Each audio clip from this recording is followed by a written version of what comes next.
বললে অন্তর রিল্যাক্সড হয়। আপনারা জিজ্ঞেস করেন নজর ভিতরে ভালো লাগতেছে না, সত্য কথা বলেন 2 দিন দেখবেন মন ভালো হয়ে গেছে। এগুলো সাইকোলজিক্যাল অনেক ইমপ্যাক্ট করে। আপনি যখন সত্য কথা বলবেন, আপনি যখন মিথ্যা বলবেন, সাময়িকভাবে আপনার মনে হবে যে ধরুন বাঁচ গিয়া নেই, আপনি নেই বাঁচলে। আপনি মিথ্যা বলবেন, এটা আপনার ভিতরের জগৎকে এক ধরনের করে ফেলবে। আপনি দেখবেন ভিতর থেকে বাসায় এসে মারামারি কাটাকাটি, বোনের সাথে, ভাইয়ের সাথে, বাবার সাথে রিঅ্যাক্ট করতেছেন কেন? কোন একটা কিছুর কারণে আপনার ভিতরের জগৎ অসুস্থ হয়ে গেছে। তো ভিতরের জগৎ যে সমস্ত কারণে অসুস্থ হয়, তোর মতো অন্যতম কারণ হচ্ছে মিথ্যা বলা। তোর মতো অন্যতম কারণ, আপনি 2টা জিনিস মাথায় রাখবেন। Try to use this two device, this one and this one. If through these two device, if you are using in a proper meaning, proper way, then inshallah you will see that your heart is protected, your inside is protected.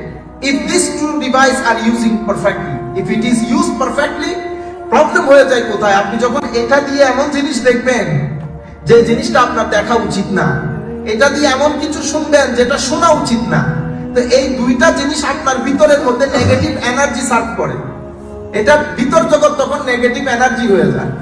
আম যেমন গন্ধ হয়ে গেলে গন্ধ বের হয়, তো এখান থেকে গন্ধ বের হবে না, এখান থেকে কি বের হবে? অশান্তি। অশান্তি মানে এটাকে আপনি ডিপ্রেস করে ফেলেছেন। তাইলে সেই কারণে আমরা যথাসাধ্য চেষ্টা করবো জবান দিয়ে যেন মিথ্যা না হয়, মিথ্যা না বলি। আমরা অনেক সময় বানিয়ে বানিয়ে মিথ্যা বলি।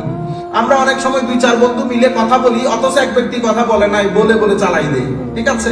আবার মজাখান মিথ্যা বলি। মনে রাখবেন, যারা ফেস রিড করতে পারে, যেমন আমরা পুলিশে জব করার সময়টা আমাদেরকে শিখাইছিল, এটা ভেরি ইজি। আপনি মিথ্যা বললে যে ব্যক্তি ফেস রিড করতে পারে সে ইজিলি বুঝতে পারবে আপনি মিথ্যা বলতেছেন। আপনি আমার সামনে কথা, আমি বলি না বিদায়, কিন্তু বললে আমি মেইনলি আমি 75% বুঝি আপনি সত্য বলতেছেন না মিথ্যা বলতেছেন। কারণ ফেস আল্লাহর এক আজীব সৃষ্টি। ওরা যখন আমাদেরকে জিনিসগুলো পড়াইতেছিল, আজীব আল্লাহর দুনিয়া। আমাদের দেশে তো সত্য কথা বল, মারতে মারতে পুলিশওয়ালা পাগল করে ফেলে, ঠিক না? হেমন দেয়ানি দেয়, আরো ওদের জন্য পয়সাও নেয়। তো এখানকার লোকেরা তো মারতে হয় না। আমরা ওখানে দেখলাম আসামি অ্যারেস্ট করার পরে প্রশ্ন যখন করে বসে, এতে ট্যাপ রেকর্ড অন্ত। আপনি যে সত্য বলে ফেলছেন আপনি বুঝানো নেই। তো যখন আপনারা বলতেছে হয়তো তুমি তো সত্য বলার না, আমি যেটা বলি না, একবার বলো না, ট্যাপ রেকর্ড অন করি।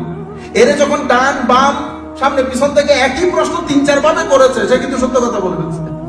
পরে আমার সামনে এক ভদ্রলোক লিফটিং করছে, তো এটাকে ধরছে, ধরার পরে তারে নিয়ে গেছি, আমি সহ ছিলাম। তো তারে প্রশ্ন করতেছে, সেই না আমি আই ডিডন্ট ডু এনিথিং, তো এক্সপার্টের কাছে নিয়ে গেছে। তো বসছে, ট্যাপ রেকর্ড অন করছে, পরে বলছে যে তুমি যা বলবা ট্যাপ রেকর্ড অন। তারে সামনে পিছনে টানে, আমিও তো পাগল হয়ে গেছি। প্রশ্নটা এত ভাবে কেমনে করে? নলেজ মানুষ তো, সে কিন্তু স্বীকার করে ফেলছে। সে প্রথমে বলছে 7টায় বেরোইছে, পরে কিন্তু সে একই প্রশ্নের উত্তরে বলছে আমি 7টায় বেরোই না, আমি তার আগের দিন অন্য জায়গায় ছিলাম। পরে বলছে আমি বলি নাই, বলো নাই, okay listen to what you said. পরে সে নিজে তো, এগুলো আজীব টেকনিক্স। এরপরে আপনি যখন মিথ্যা বলেন, আপনার চেহারার এই অংশ ধরা পড়ে যাবে আপনি মিথ্যা বলতেছেন। কখনো মানুষ কনফিডেন্টলি মিথ্যা বলতে পারে না। মানুষ যখন মিথ্যা বলে মানুষ নার্ভাস থাকে। মানুষের এই জায়গার মধ্যে একটা নির্দিষ্ট ছাপ থাকবে। আপনি যখন চালাকি করবেন কারোর সাথে, ছাপ থাকবে। আল্লাহ রাব্বুল আলামিন আমাদেরকে রক্ষা করুন। আমি এটা আবার ওয়াজের জন্য আপনাদেরকে বলতেছি না, আমরা সবাই একই নৌকার মাঝি। আল্লাহ আমাদের সবাইকে সত্য কথা বলার তৌফিক দান করুন। আমিন আমিন ইয়া আল্লাহ ইয়া কারীম। আন সাহাল বিন হানিফ হুনাইফ রাদিয়াল্লাহু আনহু আন্না নবী সাল্লাল্লাহু আলাইহি ওয়াসাল্লাম قال من سأل الله সুবহানাল্লাহ বাল্লাগাহু আল্লাহু মানাজিল আশ-শুহাদা ওয়া ইম্মাতা আলা ফিরাশিহি। রাওয়াহু মুসলিম ওয়া আবু দাউদ। ইমাম মুসলিম শরীফের মধ্যে, ইমাম আবু দাউদ শরীফের মধ্যে বর্ণনা করতেছেন, হযরত সাহাল বিন হুনাইফ বলতেছেন, আমার নবী ইরশাদ করেছেন, মান সাআলাল্লাহ আশ-শাহাদাতা বিসিদকিন, যেই ব্যক্তি একেবারে অন্তর থেকে আল্লাহর দরবারে শাহাদাতের মৃত্যু কামনা করে, অন্তর থেকে রাত দিন চায় আল্লাহ তুমি আমাকে শাহাদাতের মৃত্যু দান করো, এই ব্যক্তি যদি তার বিছানায় মারা যায়, আমার আল্লাহ তাকে শাহাদাতের দরজা দেবেন। আল্লাহর দরবারে সে শহীদ হবে। বলেন তো দেখি কিসের কারণে?